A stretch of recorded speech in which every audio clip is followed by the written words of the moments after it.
আসসালামু আলাইকুম প্রিয় দর্শক, আজকে আমি আপনাদের জন্য নিয়ে এসেছি কিভাবে খাসির গোস্তের ভিতরে আলু দিয়ে একটু ঝোল করে তরকারি রান্না করবেন। এর জন্য আমি খাসির গোস্তগুলোকে ভালো করে ধুয়ে নিয়েছি, আর আমি একটু গরম পানি দিয়ে ধুয়ে নিয়েছি, তাহলে গন্ধটা কমে যায়, খাসির যে ফ্লেভারটা আসে সেটা আর আসে না। আমি একটি পাতিলায় দিয়ে দিচ্ছি 1 কাপ পরিমাণের পেঁয়াজ কুচি, দিয়ে দিয়েছি 3-4টি দারচিনি, 3টি তেজপাতা, 2টো এলাচ। এগুলো দিয়ে আমি ভালো করে লাল করে ভেজে নিয়েছি পেঁয়াজটি। এবার দিয়ে দিলাম আদা রসুন। আমি এখানে 2 চামচ দিয়ে দিয়েছি আদা রসুন। এবার এটাকে ভালো করে একটু নাড়াচাড়া করে দিয়ে দেব পানিটা দিয়ে একটুখানি আদার গন্ধটা দূর করে নেব। তারপরে আমি অন্যান্য মশলা দিয়ে আবার কষিয়ে নেব।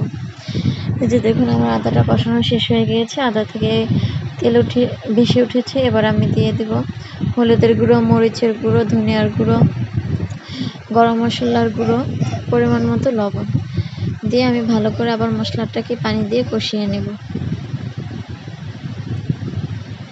এই যে আমি কষিয়ে নিচ্ছি।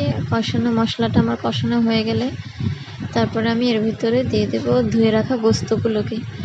আমি গোস্ত আর আলু আগেই ধুয়ে নিয়েছি। আপনারা অবশ্যই আমার চ্যানেলকে সাবস্ক্রাইব করবেন, লাইক করবেন, কমেন্টে জানাবেন আমার রেসিপিগুলো আপনাদের কেমন লাগে। আপনাদের মূল্যবান মন্তব্যের আশা আমি অপেক্ষা করছি।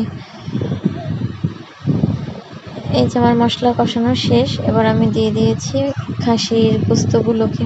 এবার আমি একটু নেড়ে চেড়ে নেব। আমি এখানে আলাদা কোনো পানি দিইনি, খাসির যে গোস্তের পানি ছিল সেটা দিয়েই আমি সিদ্ধ করে নিয়েছি।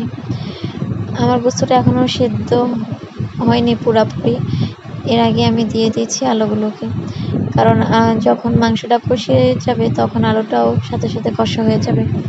আপনারা কখনোই আলু আর খাসির গোস্তগুলোকে একসাথে বসিয়ে দেবেন না, তাহলে আলুটা বেশি সিদ্ধ হয়ে গিয়ে পুরো গলে যাবে আর গোস্তের মতন শক্তই থেকে যাবে। এবার আমি দিয়ে দিয়েছি এর ভিতরে 1 চামচের মতন জিরার গুঁড়া, দিয়ে এটাকে ভালোভাবে নেড়ে চেড়ে নিচ্ছি। এরপরে আমি এর ভিতরে কষানোর জন্য দিয়ে দিব গরম পানি। আমি পানিটাকে আগে গরম করে রেখেছিলাম। এবার আমি গরম পানিটা দিয়ে তারপর আবার একটু কষিয়ে নেব।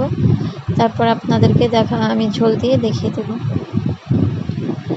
গরম পানি দিয়ে কষিয়ে নিয়েছি, এবার আমি ঝোল দিয়ে দিচ্ছি। অফ ক্যামেরায় আমি কষিয়ে নিয়েছিলাম, আপনাদেরকে দেখানো হয়নি। এবার আমি যে ঝোল দিয়ে দিলাম, একটু নেড়ে চেড়ে নিচ্ছি। আমার ঝোলটা একটু কম হয়েছে, আর একটু ঝোল দিয়ে দেবো এখানে। আপনারা অবশ্যই আমার ফেসবুক পেজে ফলো করবেন। আমার ফেসবুক পেজের লিঙ্ক ডিসক্রিপশনে দিয়ে দিয়েছি। আমি সামান্য আরেকটু পানি দিয়ে দিয়েছি। এই যে দেখুন, আমার খাসির গোস্ত রান্না করা কমপ্লিট, আপনাদের সামনে পরিবেশন করে দেখালাম। আপনারা অবশ্যই বাসায় ট্রাই করবেন, আমার রেসিপি ফলো করে রান্না করার, আর আমাকে জানাবেন আমার রেসিপি আপনাদের কেমন লাগে। আল্লাহ হাফেজ।